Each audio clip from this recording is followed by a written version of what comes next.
Iya, shalom Bapak Ibu yang terkasih dalam nama Tuhan Yesus. Kita mengucap syukur pagi ini. Kita masih boleh bertemu kembali di Mesbah Syukur. Ya, saya percaya kita semua bangun dengan tubuh yang sehat, tidak kurang suatu apapun. Baik, pagi ini saya ambil firman Tuhan dari 1 Timotius pasal yang pertama, mulai ayat yang ke-18 sampai ayat yang ke-20, Saudara. 1 Timotius pasal yang pertama ayat 18 sampai ayat 20. Judul perikopnya adalah tugas Timotius, Saudara ya. Ayat 18, tugas ini kuberikan kepadamu Timotius anakku, sesuai dengan apa yang telah dinubuatkan tentang dirimu, supaya dikuatkan oleh nubuat itu engkau memperjuangkan perjuangan yang baik dengan iman dan hati nurani yang murni. Ayat 19, beberapa orang telah menolak hati nuraninya yang murni itu, dan karena itu kandaslah iman mereka. Di antaranya Himeneus dan Alexander yang telah kuserahkan kepada iblis supaya jera mereka menghujat. Iya, saudara yang terkasih ya. Jadi kita membaca di sini tugas Timotius. Rasul Paulus itu sangat menghargai karunia ya yang dimiliki oleh seseorang, termasuk Timotius anak rohaninya, saudara. Iya. Dan Rasul Paulus juga ya sama seperti gembala ditahbiskan dan dikhususkan untuk pelayanan di gereja masa kini. Ya, Timotius dikhususkan untuk melayani ketika para penatua menumpangkan tangan atasnya. Ya, dan rupanya dalam upacara ini beberapa orang percaya telah bernubuat tentang karunia dan kekuatan Timotius.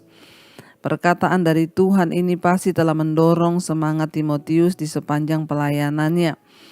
Jadi Rasul Paulus berkata kepada Timotius ya, sesuai dengan apa yang telah dinubuatkan tentang dirimu, supaya dikuatkan oleh nubuat itu engkau memperjuangkan perjuangan yang baik dengan iman dan hati nurani yang murni.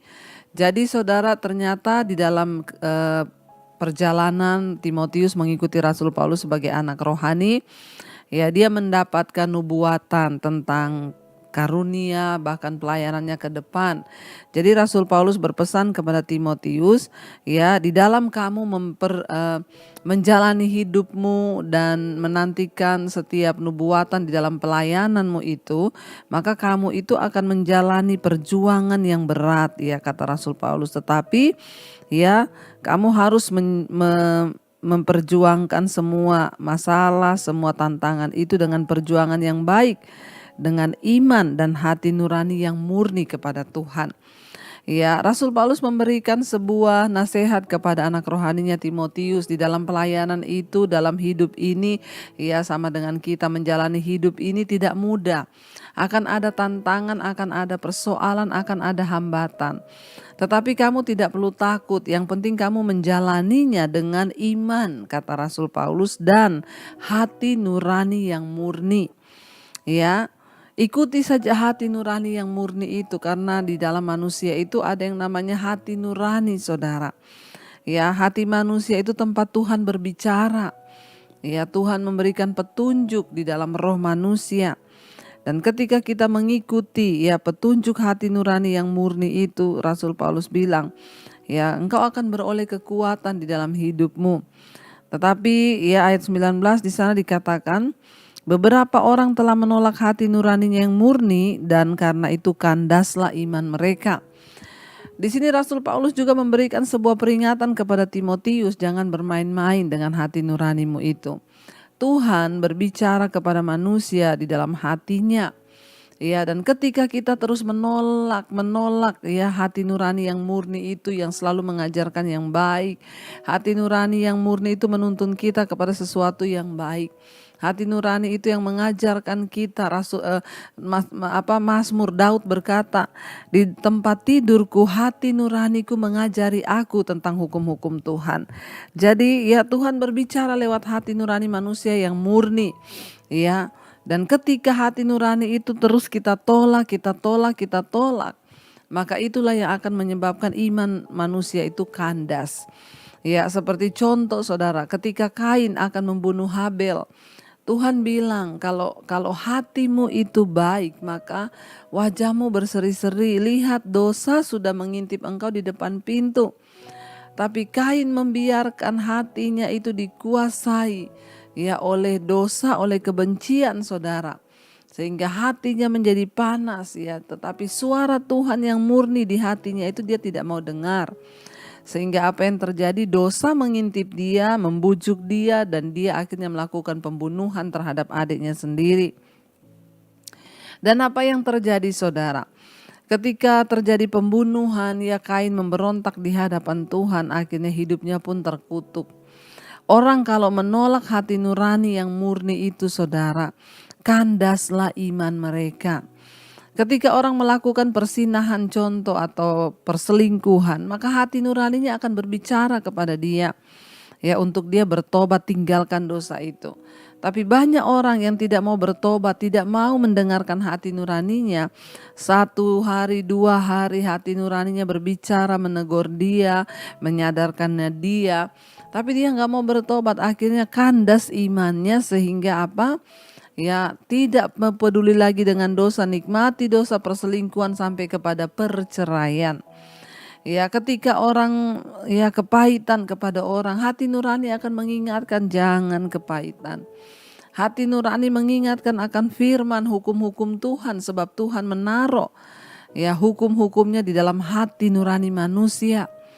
Ya jadi sebenarnya kita ini ya baca Alkitab atau tidak, sebenarnya jauh dalam lubuk hati kita tuh Tuhan sudah menaruh hukum-hukumnya untuk terus mengingatkan kita, menuntun kita. Tapi tergantung saudara, ya saudara mau mendengar atau tidak. Sehingga banyak orang yang imannya kandas dan murtad karena dia tidak lagi mendengarkan hati nuraninya yang tulus itu saudara.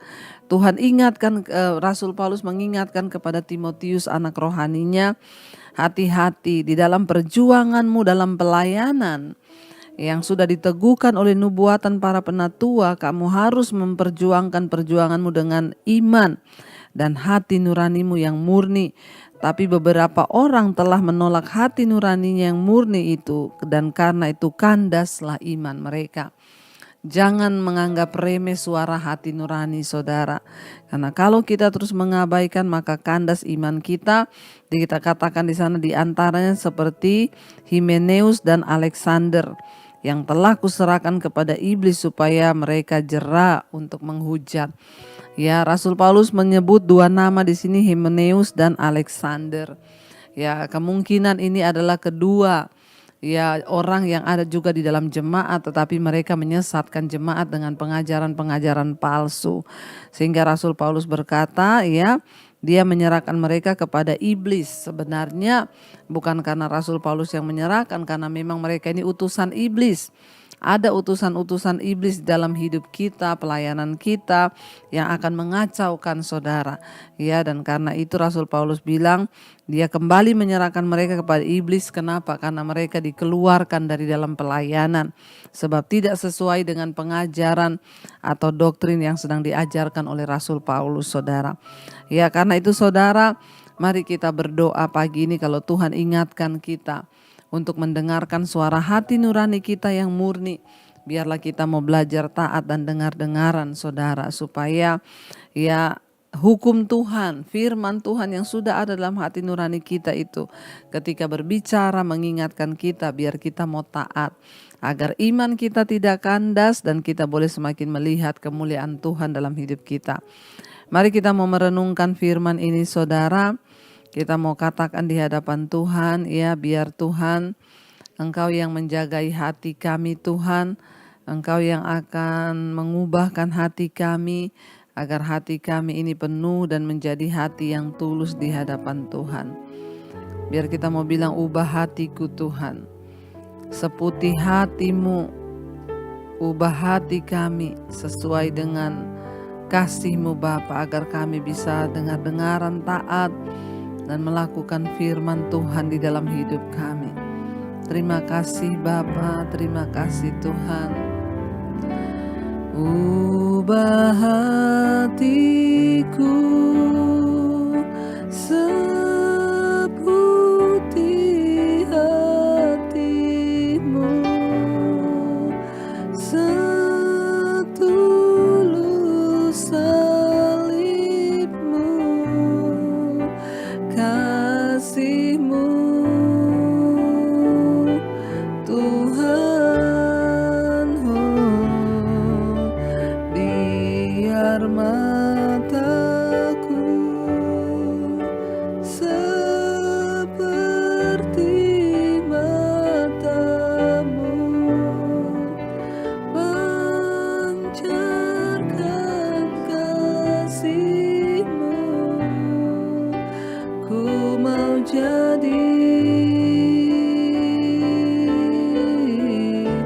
seperti-Mu. Tuhan, biar Engkau terus menjagai hati nurani kami dan ajar kami untuk terus taat ketika hati nurani kami berbicara, mengajari kami tentang hukum-hukum Tuhan. Ajar kami peka Tuhan, supaya kami mendengarkan hati nurani kami, agar kami tidak salah melangkah dan kandas iman kami. Terima kasih buat anugerah Tuhan dalam hidup kami. Orang yang tidak mau mendengarkan hati nuraninya itu sama dengan mengikuti ajaran iblis yang tidak mau taat kepada firman Tuhan.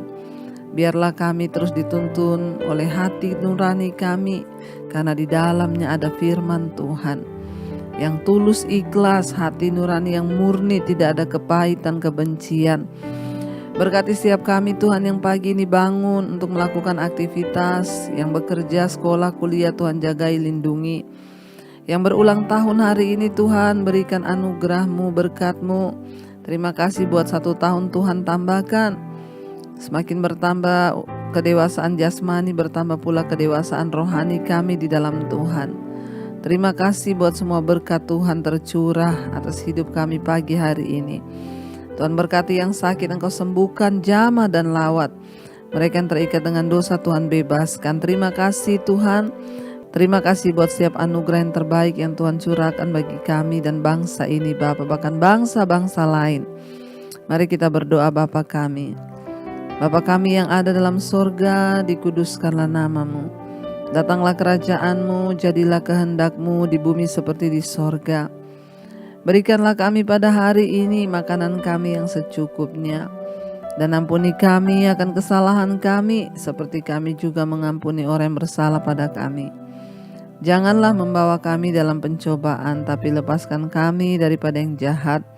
Karena Engkau yang punya kerajaan dan kuasa dan kemuliaan sampai selama-lamanya. Mari buka hati dan tangan-Mu, terimalah berkat dari Allah Bapa, cinta kasih Tuhan Yesus Kristus, penyertaan Allah Roh Kudus menyertai hidupmu mulai hari ini, bahkan sampai kali yang kedua Tuhan Yesus datang menjemput kita. Nama-Mu tercatat dalam kitab kehidupan. Dalam nama Tuhan Yesus yang percaya diberkati, katakan bersama, amin, amin, amin. Tuhan memberkati. Shalom dan Immanuel.